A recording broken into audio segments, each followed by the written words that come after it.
bahar çağında öptüm, əzizlədim torpağı burada. Hayana baxdımsa nəğməli gördüm, hər otu, ağacı, yarpağı burada. Hansı obasına düşdüsə yönüm, çiçək sərgisi ilə bəzəndi önüm. Nənələr deyəndə başına dönüm, alışdı ömrümün çırağı burada. 100 dərdə dərmandı bir çiçək ətri, duydum hər qarışda duz çörək ətri. Ağsaqqal nəfəsi ağbirçək ətri, şairə döndərdi qonağı burada. Məcnunluq gözəldir, bu nədir deyə hər cahil anlamaz bu ülviyyəti. Yazıq o kəsdir ki, yoxdur bir şeyə nə sonsuz nifrəti, nə məhəbbəti. Yoxdur beləsinin məsləki yolu, qəlbi ehtiyatdan silik-silikdir. Düşmənin nifrəti deyil qorxulu, dostun soyuqluğu düşmənçilikdir.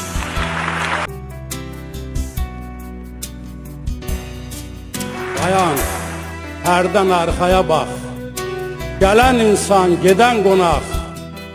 Yaşam olub ya da çıraq əridinsə yaşamısan. Od yollarda, su yollarda, günahın var yu yollarda.